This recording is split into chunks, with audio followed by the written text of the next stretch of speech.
I am really excited to introduce Anna Galvis, who is going to be facilitating our next session here on direct marketing of organic seed in Washington State 101.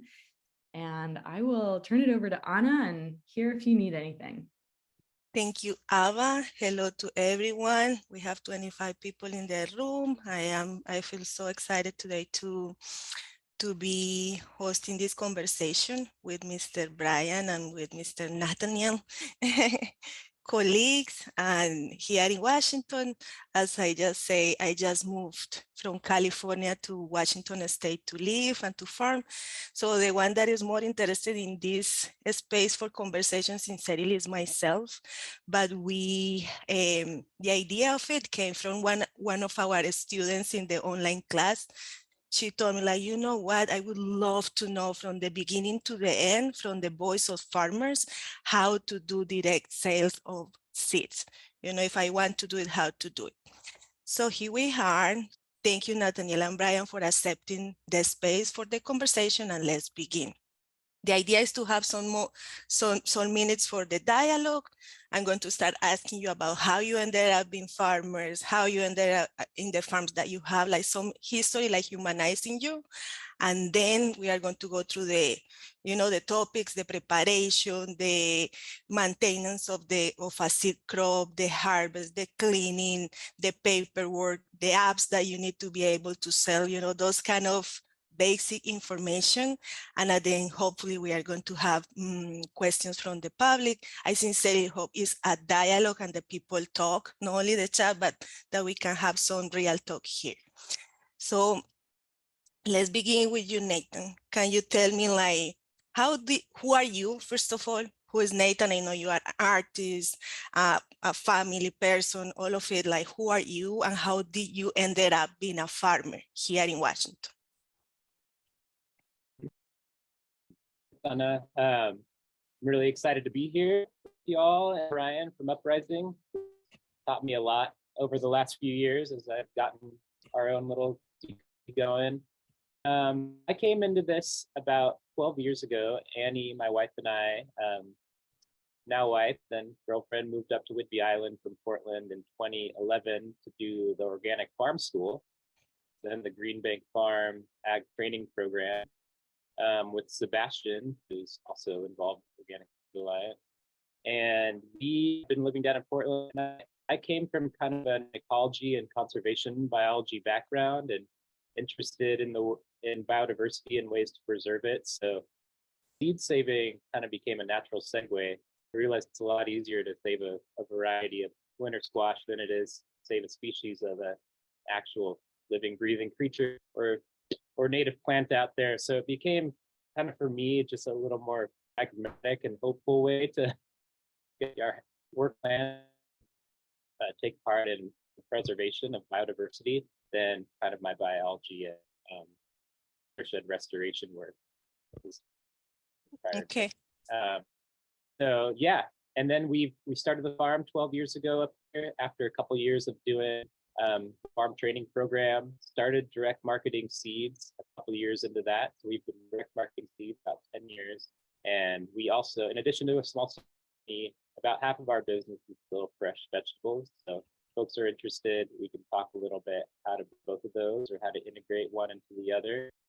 So at this point, it's myself and my wife, Annie, and we have a couple of employees, and it's a pretty small, pretty little, okay. company we got going here on Whidbey Island. Thank you, Nathaniel. I know you are also an artist. It's a part of identity that you didn't feature here, but in your web page. Brian, tell us about you. How did you ended up farming and how long have you been doing it? And who are you? Yeah, thanks. Happy to be here. So I'm Brian, he, him pronouns. And so I'm come from Uprising Seeds, and my partner Christine and I began our farming careers as fresh market growers back in 2004, so almost 20 years now. I also came from at least an academic background of ecology and biology, and I'm attracted to that element of the work, but also a background of social and environmental activism. And our work in farming seemed like it, as a career, seemed like it synthesized a lot of what we wanted to do as work in our community, using a farm as an opportunity to raise awareness of social justice in food systems, to bring more organic seed to market, create more regional systems of agriculture. And I think that the social activism part of it is definitely, I believe, Christine's primary focus that she's really interested in the work. And I think for me, it's a combination of that and also a real fascination with the culture part of agriculture and creating community around agriculture and using that as a vehicle to bring people together to share stories and just create social connectivity, really. We began as a seed company, like Nathaniel, a couple of years after we started vegetable farming, and there was maybe a 4-year transition period of being fresh market growers and seed growers before we transitioned entirely to seeds. And that is really our only, as far as a business goes, that's our product now is seeds. We sell very little fresh market anymore. Excellent. Thank you for sharing that. So we are here in the presence of people working 12 years and 20 years in agriculture, both with an emphasis or with a background in biology, ecology, conservation, and also art and social justice. Here my question, being who you are and being exposed to the economic system that we have, to the cultural system that we have, what have been the main challenges that as farmers you have been to you have to overcome to be where you are now? Because I assume that you have economic sustainable farming operation. Is that correct? Would you describe yourself like having that? I'll take a first swing. I would not describe myself as sustainable. We are trying to take baby steps toward that every year, but I haven't really seen a purely sustainable farm in my entire life. I will, but we are, every year we're trying to use more on-farm products, use more of our own seed, use less petroleum, less tillage. We're trying to do more long-term rotations with cover cropping and incorporating animals this past few years. So every year we're trying to find a few more things that we can kind of shave off to make our company a little more sustainable financially and ecologically, and as far as human labor and our bodies. But I would say we're far from it. It's going to be a lifetime goal. But thank you, Nathaniel, for that transparency. Thank you so much. Brian, would you add something to that part? And also about the challenges. Now we see that to keep that economic sustainability there is one of the challenges that small biodiverse farmers face. And not only here in Washington, this is systemic. In India, Colombia, Mexico, everywhere where I go and do this kind of interviews, people just are reporting the same. So besides that, anything that you would like to add about the economic sustainability and the challenges that as farmer you have to face? Yeah, I mean, I definitely echo everything Nathaniel said about the challenges, and it's an ever evolving process of learning. I think for us, the biggest challenge, and I think it's the biggest challenge for all diversified small farms, is working within the contextual framework of a capitalist economy that really is at odds with the values of a relational agricultural economy.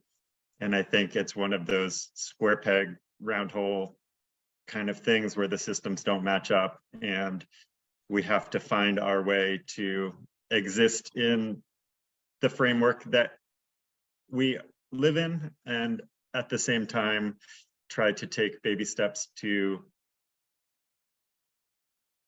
Oh, we lost you. Brian is frozen. Yeah, he's frozen for a I second. can But I can hop in while he's frozen. okay. Yeah, the first half of Ah, his he came answer. back. Sorry, Okay. Nathaniel. Are you Go back? for it. Brian, we lost you for a second. Are you there? No, he's not there. It's okay. Yes, Nathaniel, we hear you. Yeah, I think Brian's point becomes even more poignant when you have a small seed company and you find yourself spending hours and days and months not interacting with plants or people, but just filling orders and working in an office and, you know, tracking sales and managing inventory and kind of looking at finances. And it can become pretty strange from the process, the reasons we got into agriculture in the first place.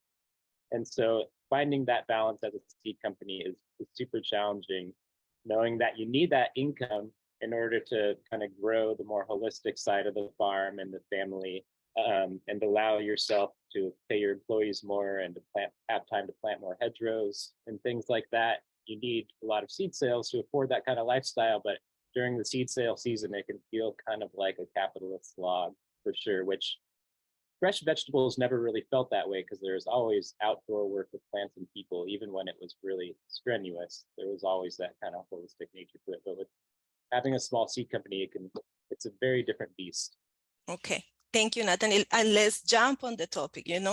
Now we know that there is an ideal behind you being a farmer, ecology, conservation, justice, a connection with the land, and there is challenges. And direct marketing of seed. Hi, Brian, again. Hey, sorry, this modern world is not always It's good. all right.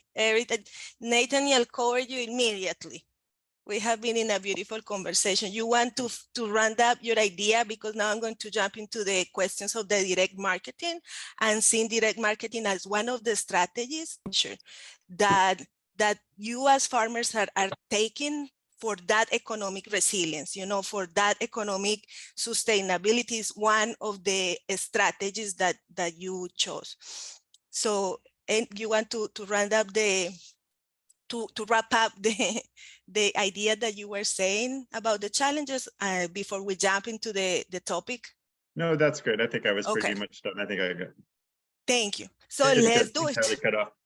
I am a new farmer here in Washington, and I want to be a direct, I want to jump into direct sales of seeds. How should I start preparing? Besides knowing how to produce seed, I already know how to grow food. I am an experienced farmer. I know how to grow food, but I want to jump into the direct seed production. Please tell me, how should I prepare in terms of licenses, in terms of certifications, like what do I need? And I will start with Brian now that you are back.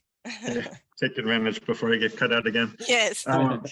So I think, aside from just sort of developing that as a business idea, if it's something that you're just looking for the technical information to get started, I would say there's sort of two levels of engaging with that work. One is to produce seeds that you grow yourself and that you want to sell as sort of almost a value-added farm product. And that is pretty straightforward. It doesn't require a lot of licenses. It doesn't require probably anything more than you're doing already if you're a certified organic grower as far as certifications go. Once you start buying in and reselling seeds that have been grown from other people, which is something that both Nathaniel and I do now, it gets a little more complicated. We have a seed seller's permit that is issued through the state of Washington, We have had to be now a certified organic seed processor in addition to our producer certificate. So that's an additional little bit of paperwork. And then if you go so far as to get interested in selling sort of large quantities of seed, which is, there is something called a seed labeler's permit that you're required to get for selling primarily large lots to farmers as commercial, sort of for commercial production more. I think our focus has been small quantities for like scale appropriate, up to 10, 20 acre vegetable growers, and then packet sales for home gardeners. And we haven't really encountered that. We don't have that permit, but that's something to consider if you do hope to sell larger quantities. Thank you, Brian. Nathaniel, do you want to add something to this topic? Brian covered it pretty well as far as the permitting and practical steps needed to be taken. I would say you're not gonna start making a living on direct seed sales overnight. We've been doing it for 10 years and we're still not selling to kind of completely focus on that. So start small, and it's a huge task that will grow kind of organically, hopefully over a number of years. So just bite off a small chunk, maybe with a few varieties on a couple of little, table, desk size seed racks with few varieties that you can label yourselves and sell at a local grocery store or local nursery or something, and just kind of see how that process feels and get to know all kind of steps of how to label something, get the label approved by Washington State, WSDA, you do invoicing, do packets, germ tests, kind of that small little set of varieties on a little rack will kind of get you familiar with the entire process before you scale it up, and it'll kind of give you a sense of whether you even like this work, whether you're interested in kind of doing more of the office and marketing stuff. So just start small. Don't go all out with a full-on probably website and e-commerce business until you realize that this is work that you like doing. Thank you, Nathan. Very interestingly, both of you began like in the market, like producing for the market, then you start producing seed, and then you transition to be full seed producers. So it just shows how the seed production thing is something to diversify the income of the farm. And just as Nathaniel says, not to put all your eggs in the same basket immediately, because you never know what is going to happen. Let's talk a little bit about the crop planning. This seed producer is coming from California and doesn't know anything about the crop planning here in the weather for Washington.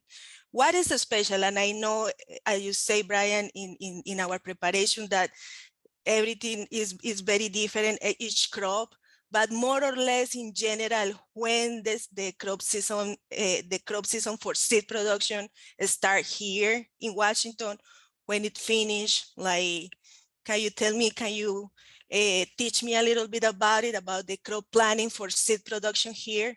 Some general information. Yeah, sure. So I think for a lot of people who get started in working with seeds, they're coming from a vegetable growing background. And I think the primary thing that's different about the two is just sort of the longevity of the crop in the ground. And sort of the slower pace of the work. So whereas, as in vegetable farming, you're succession planting continuously throughout the season, we've really got two primary planting times, early spring, and then for biennials in the fall to overwinter to produce the following year. And then really the heart of the season is plant maintenance, watering, weeding, just really like the work of growing the plants rather than kind of the busy hustle of like vegetable harvest season that is the life of the vegetable grower. So people always who aren't familiar with the process always think that summer is our super busiest season as a seed company. And actually summer is really kind of almost the mellowest time on a farm, which is relative, of course. It's still busy, but it's slower work. And yeah, I'd say that's more the time scale Okay. in terms of planting and harvesting. For us, we start planting in the greenhouse in generally March. We've got very sandy soil, so we can March. get into the ground very early, and having as long a season as possible is obviously advantageous because, you know, we don't have any 30-day crops, you know, like radishes for us are like a 110-day crop. So there's no quick crops. Everything is in the ground for a really long time. Okay, thank you, Brian. So now we have our permits. The plants are in the ground. How do I manage? What kind of pests? And this one is it will be for Nathaniel. We work a little bit in this question, like what kind of pests, what kind of diseases, what kind of fertility challenges can I expect as a seed producer here in Washington? Or have you experienced in your own farm? Yeah. If I can jump back to the crop planning for a minute, I would love to just elaborate a little bit on that. Sure. Yeah, then I'll hop into pests. But I'd say for planning purposes, the main thing with us, whereas a crop plan for a vegetable farm, you can kind of, it's all just an annual cycle, then you start again the next year. With vegetables, we're really looking at what inventory we have and kind of planning a 2 to 4 year cycle out ahead of time and trying to have a 3-year crop plan. Seeds store pretty well if you know how to, and so not growing every crop every year is kind of one of the nice parts of having a seed farm as well.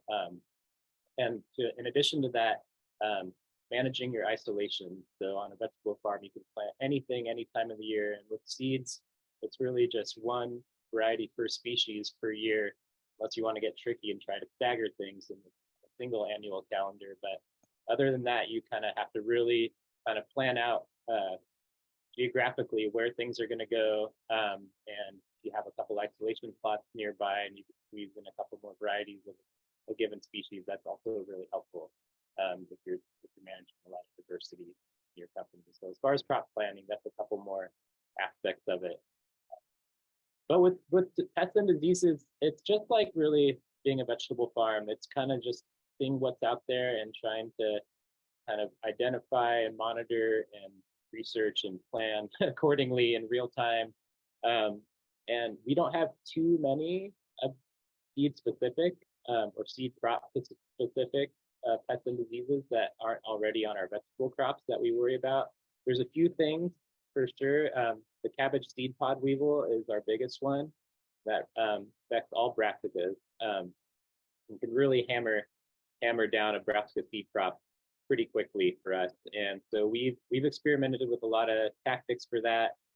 Lately, we've been doing 1 or 2 applications of an organic pesticide during kind of peak insect population time, getting out there at night when there's no pollinators out, trying to knock them down, and that seems to work okay. And other than that, there's a few little things that we're noticing. There's a few seedboard diseases, or what we think are seedboard diseases, bacteria on squash seeds that we've seen. And we haven't experimented with any seed treatments or hot water bath to try to deal with those. We're still trying to kind of figure out what they are. There's so many variations of a given species of a bacteria that, yeah, we're still in the identification process, but as we're learning, we've just not sold those seed lots that we expected to be diseased. But that's kind of one aspect of this entire endeavor that I'm still learning a lot about, and that terrifies me. And I really loathe the idea of getting into seed treatments of any sort, even if it's organic hot water bath. That sounds like a pain. And so we haven't done anything like that, but we haven't had to yet, besides just kind of discarding a couple questionable seed lots. Thank you, Nathan. Yeah. Brian, you want to add anything to this topic about diseases, pests, and even fertility management in the seed production? I mean, I think the one thing I would like to add is just the element of time again. For seed crops, they're in the ground for such a long time that, I mean, not to have a glass half full approach to it, but there's that much more time for things to go wrong. I think rather than, we've always kept a really super diverse farm, and I think in doing that, it's avoided a lot of sort of insect explosions, but I think the element of weed pressure can't really be underestimated for seed production. And with vegetable production, there's always kind of in the back of your head, I can get this crop out of the field before these weeds are a problem. And with seed crops, they're in the ground for such a long time that problems just become bigger problems and harder to deal with as the season goes on. And we spent just an inordinate amount of time keeping a clean field to avoid that come seed harvest time. So that's one thing I would say is maybe more prioritized. And then the other thing I would say is also living in Western Washington, we're in a blackleg and black rot quarantine zone. So those are two diseases that are especially important and seed-borne, and something that we have to pay special attention to, and just be good observers in the field and pay attention to disease. Somebody just mentioned in the chat birds. Yeah, some years birds are probably our biggest pests with seeds. Pests from the perspective of Humans. seed yields, but are a problem some years and not others. And we don't really have a strategy to actively deal with that other than kind of accept what the season brings us and, you know, overplant with the hopes that there's enough to go around. Okay, thank you. So I'll just add, to oh, sorry. I was Go just gonna ahead, add- Nathaniel. I was just going to add to the bird, just follow up the bird. That's probably our most existential threat on our farm as far as these yields go. And we tried just kind of brushing it off as just a force of nature that needed to be just kind of reconciled with. But lately we've been moving to bird netting, and it's become essential to put up there are these 4-bed wide, 20-foot wide, 150-foot long, essentially a bird netting that we erect with T-posts. And if you can get them on early before the birds know that there's a food source there, they won't ever know, and it'll be fine. If you get them on too late, once the birds know there's food to be found in there, they'll spend the entire season trying to find their way in through the net and strangling themselves in it or poking holes in it. So it's kind of a timing issue getting it up early.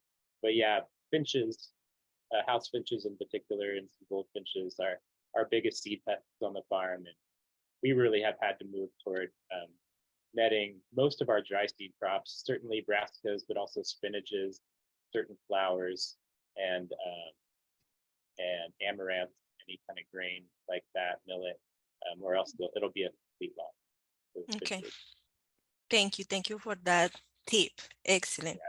Here, my next question is, okay, we have the permits, we plant the crop, it is there, we save it against any pest or bird or bacteria or disease, and now we are ready to harvest. Any special that is in the harvest, seed harvesting for direct marketing, or that you do in your farms, like any information that you want to share with us about the harvesting and post-harvest season in your farms?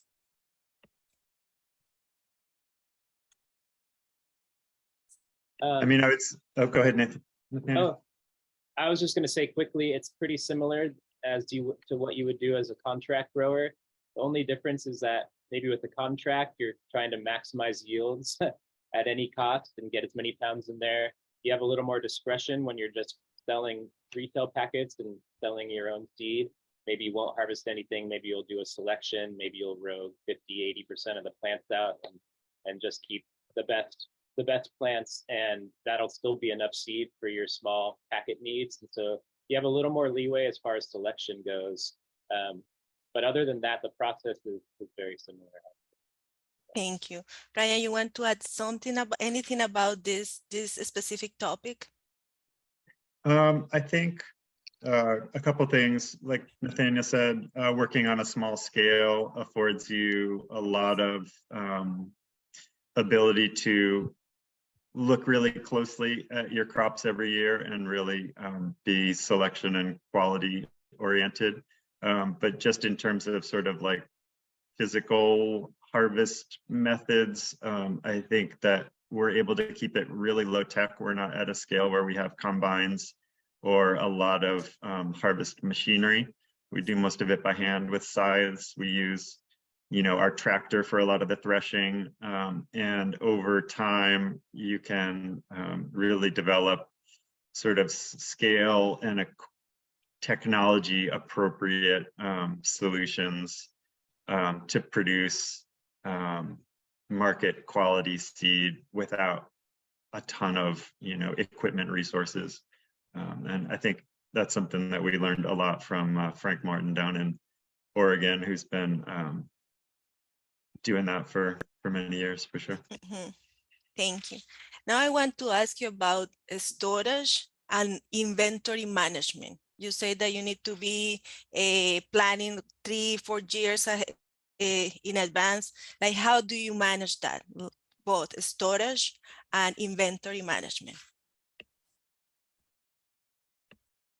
I will say, I should have said this at the beginning, but all the good things that we do on our farm, some of them we've kind of stumbled into ourselves, but we've asked a lot of questions and relied on folks doing this longer than us for a lot of wisdom, including Brian here, who's been an amazing resource for us and super generous with his time, as has Adaptive Seed, Sarah Klieger, and Frank Morton, and pretty much anyone in the community who I've reached out to with a problem, whether it's how to dry and store seeds or manage inventory or deal with a certain pest. So with the inventory in particular, I visited Brian's farm maybe 7-8 years ago, and he took me around his facility and I looked at his racks and I pretty much stole the design.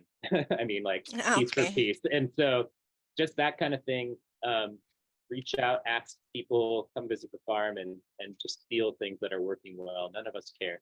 None of this is intellectual property. So,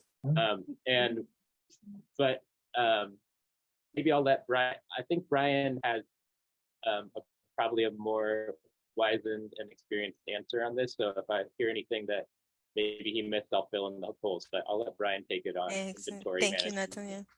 Brian, please share with us about that. Yeah, thank you. I would say that, so first maybe talking about seed storage. I think we've always prioritized conditions of dryness over conditions of sort of artificial cooling. I think that in our experience, having worked with seeds and sort of monitored seed health over time, we've found that rather than going the route of expensive kind of cooling systems, we've managed to create passive systems of keeping steady, cool enough temperatures that we've really seen have maintained the health of our seeds over many years. Right now, the facility that Nathaniel visited years ago is an ADU behind our house where we ran our seed business for many years. So facility in quotes, but we've since then moved to a warehouse in town that's afforded us a little more control in terms of air conditioning in the summer and cooler ambient temperatures in the winter. And I think that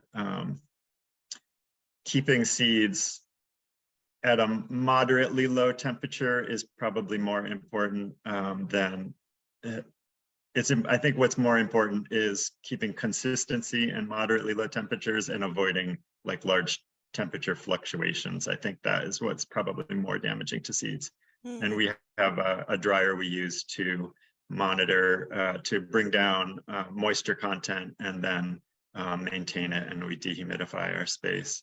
And then as far as inventory management, that's something that is a process that's really grown in the last couple of years. We've got somebody on our staff who is really excited about the potential of Excel to create really kind of complex programs that it runs for inventory management. And we're starting to work with that to implement sort of longer range plans. I'd say we plan to grow out crops at a minimum of 3 years for most things. So that's sort of the cycle we work with. We like to finish up a lot after 2 years, if possible, and have a third insurance year. And if we have space in our production to produce that often, that's what we'll go for. It really varies from crop to crop, the longevity of the seed. So some have more sort of immediate refreshing needs than others, and so others you can sell for a little bit longer. But germination testing is a big part of inventory management, and just sort of assessing seed health through germination testing and periodically growing it out on your farm, and just keeping track of that is a big piece of it. Thank you, Brian. Now let's jump into what I think is the most unique about direct marketing, that is marketing. You know, like how can you share with us about the seed package, for example, like what requirements do I need to have there? How can I get clients? How can I get to I don't know, to a supermarket or to a food co-op and have my rack there, like the clientele construction relationship? Like, can you share with us about that? Okay, we already produced the seeds, we have it in the storage, we need to sell it. Please share that knowledge with us, how we do it. And let's begin with Nathaniel. Yeah, this might be the most challenging part of the whole thing here, at least for us. Getting a bag of kale seed in your storage facility isn't the hardest thing once you know how to farm a little bit, but getting it out at a retail prices into the hands of thousands of people in order to get that entire bag sold is the challenge. I will say that we are still working on that. We're still trying to figure out how to do that. I won't say how to do it, but I'll say what we've done, and that it seems now, just in the past couple of years, to be paying off. We started with a couple seed racks 10 years ago, just on Whidbey Island, with maybe 12 varieties, and we've grown that to 25 seed racks with 150 varieties, mostly in Washington, a couple in Oregon, and I think that still represents about 70 to 80% of our total seed sales. But I think it is the vast majority of the marketing that then refers and directs customers to our website, where we get actual retail prices for seed packets, whereas with seed racks, we get half that price.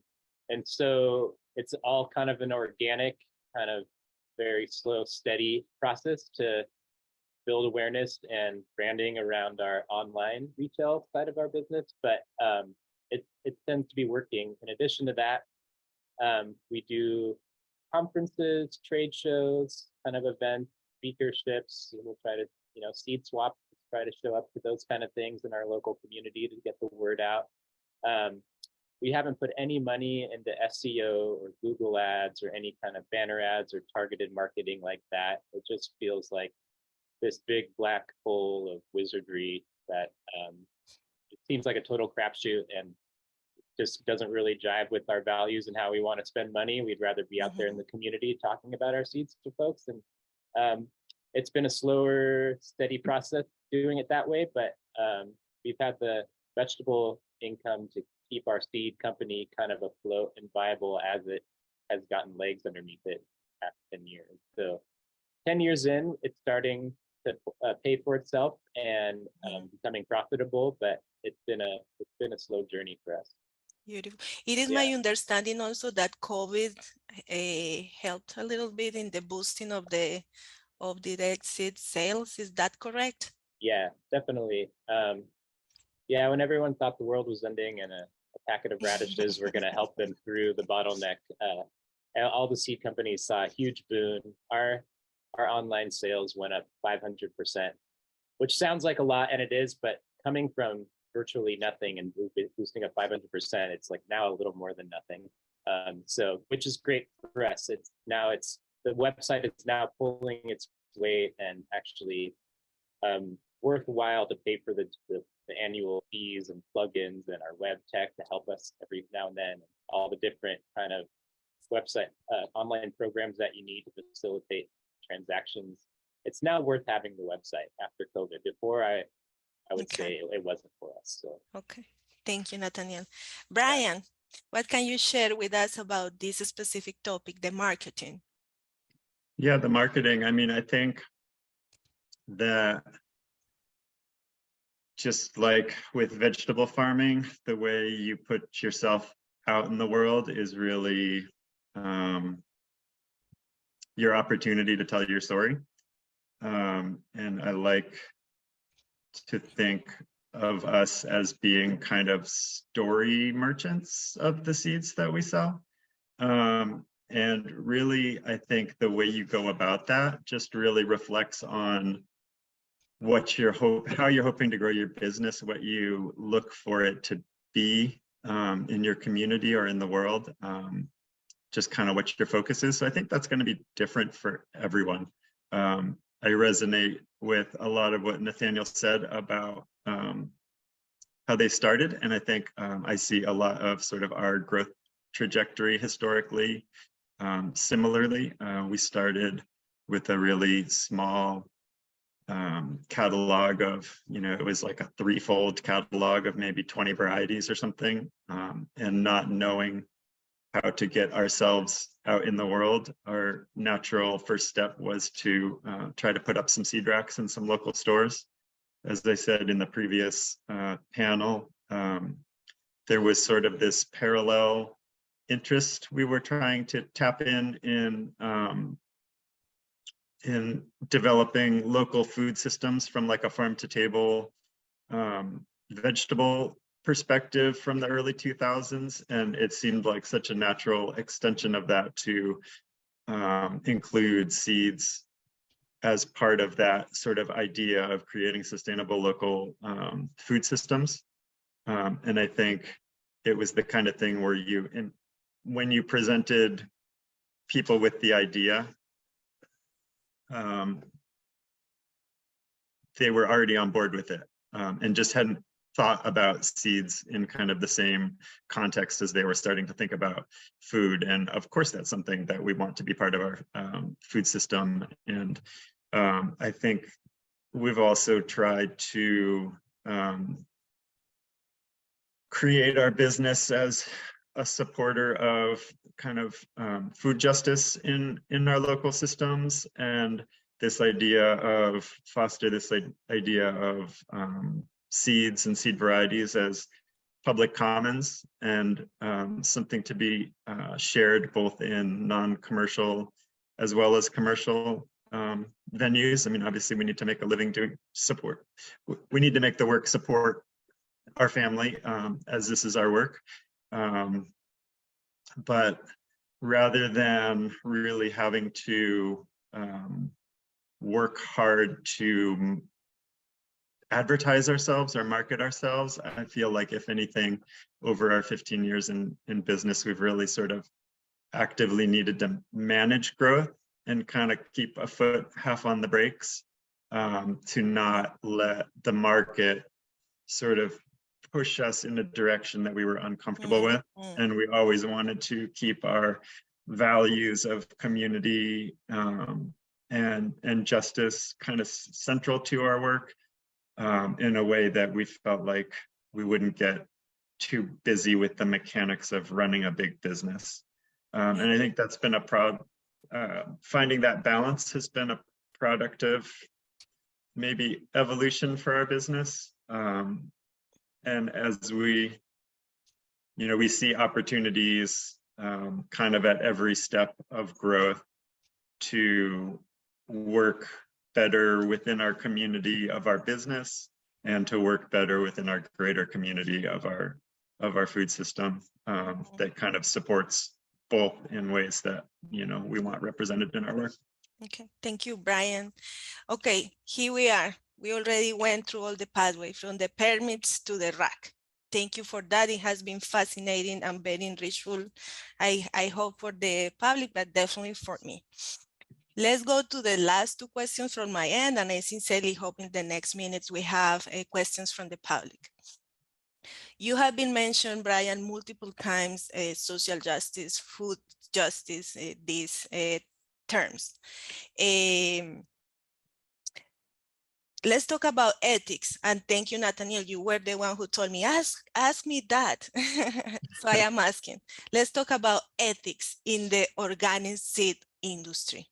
What is your own position? How you embody in your business, in your project, in your proposal that you bring to the world, and what are the challenges that you see? Like, let's talk about that. Ethics in the organic seed industry.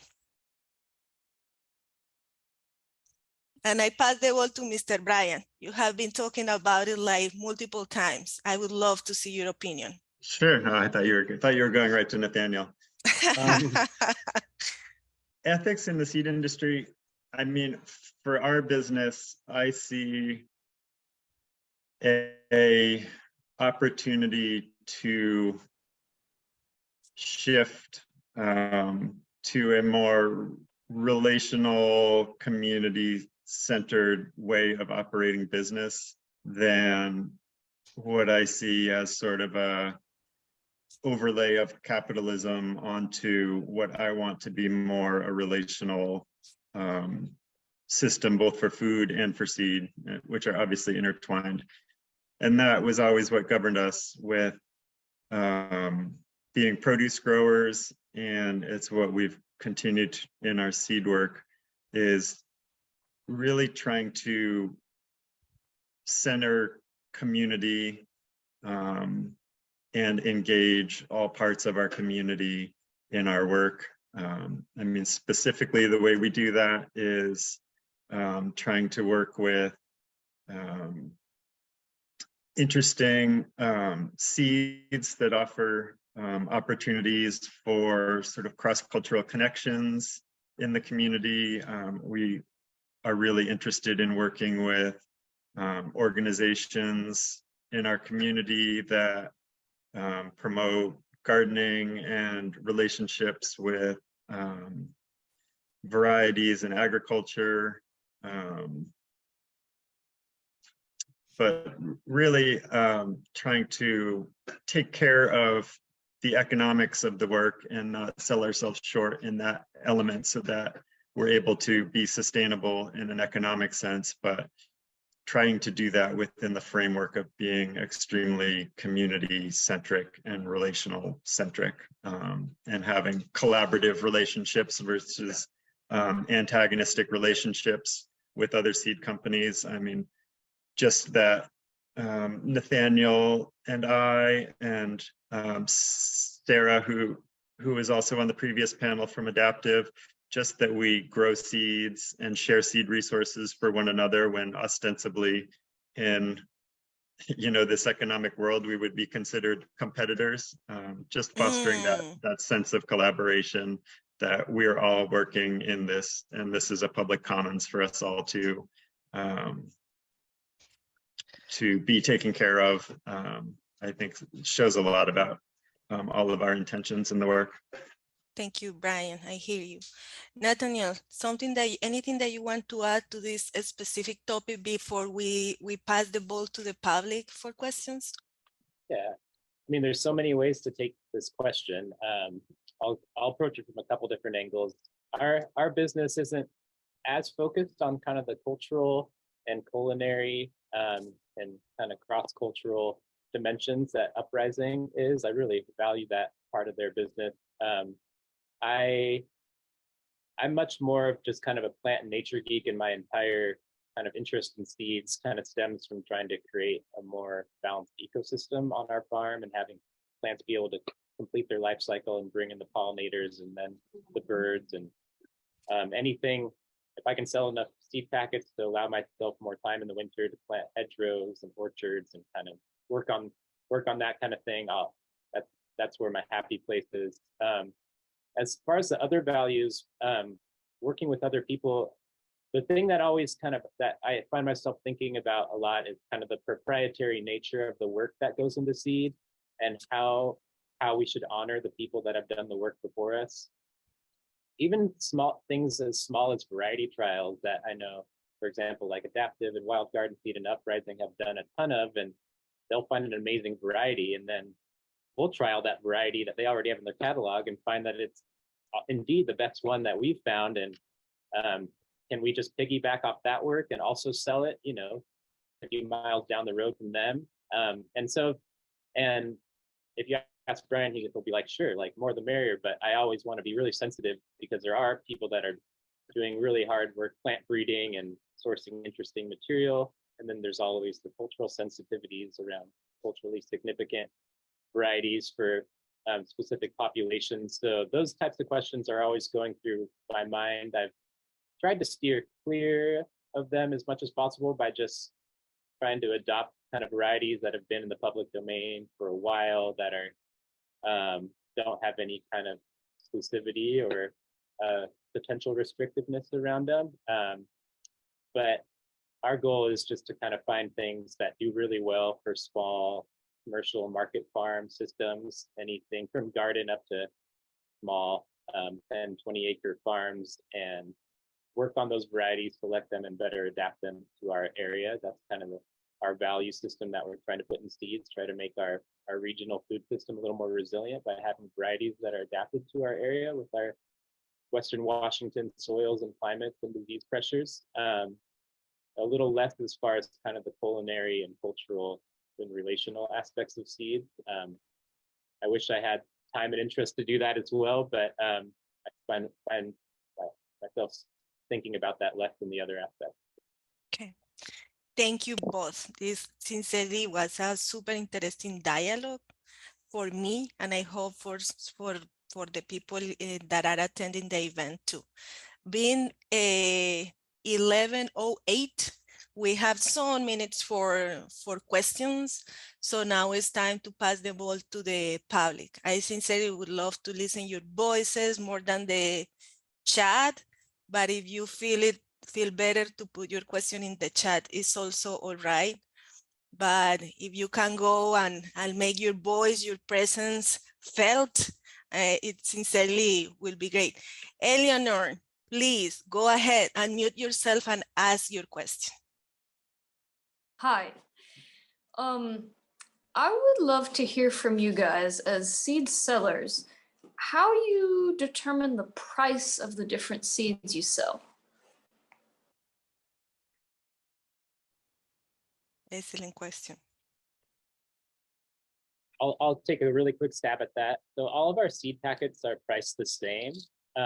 Instead of changing the price based on the potential value of that seed, which is in turn based on its inputs and labor and kind of time requirements, we just change the amount of seed that goes into that packet to reflect that value. So 5 squash seeds versus 30 squash seeds. Well, we never put 5, but maybe 15 versus the 40 squash seeds, based on how much that seed is valued at, which has a lot to do with its yields and how much space it takes up for us. We haven't done enough of the really kind of extensive enterprise budgets that I would like to do when it comes down to finding the exact cost and value that goes into each seed as far as human labor and materials. We're starting to kind of chip away at that and get a few more each year, which gives us a better idea of that exact value per pound or per seed or per packet.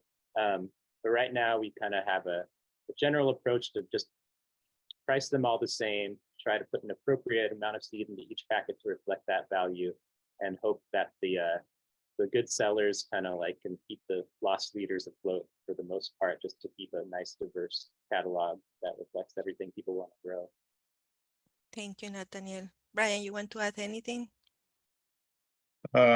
Sure. Yeah. I mean, we have a similar approach in that I think if one of your main avenues is store racks, I think it's pretty important to have sort of line pricing for packets just to make it easier for just the system of, checkout and barcoding and all that. It's maybe more flexibility in if you're primarily online focused to have different prices for different price seeds. But I'd also just add that it's important not to sell yourself short. And for us, it is a constant balance between arriving at a price that we feel like we're able to take care of our employees and ourselves economically, but also at a price that feels like the product is accessible and not just kind of catering to a sort of affluent niche market. That balance can be tricky to find. Thank you, Leonard, for the question. Someone else? We have some more minutes for questions, feedback, reflections, just for interaction.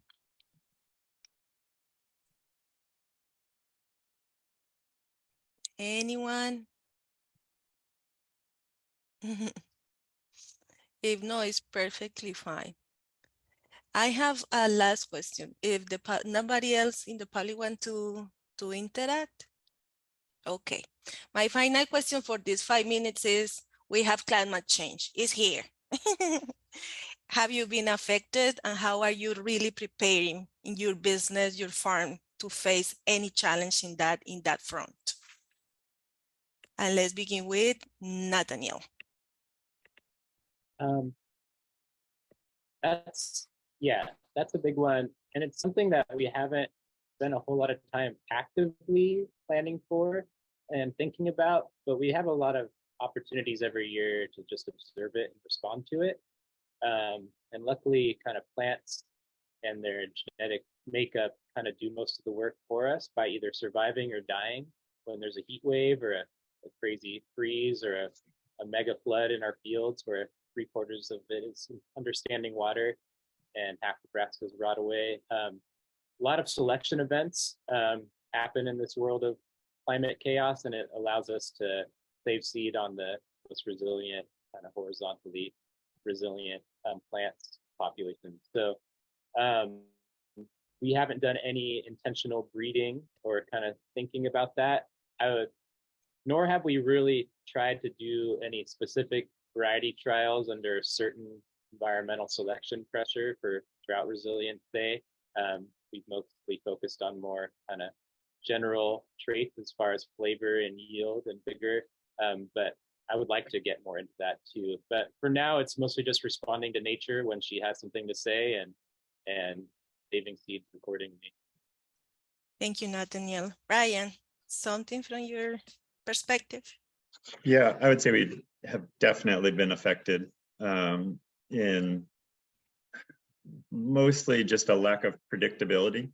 There have been very specific, like direct impacts that we've faced, like cauliflower flowering at a time when it was, 105-degree heat dome at the farm, and just seeing like a 1/4 pound of seed yield from something we were anticipating about 40 pounds of seed from.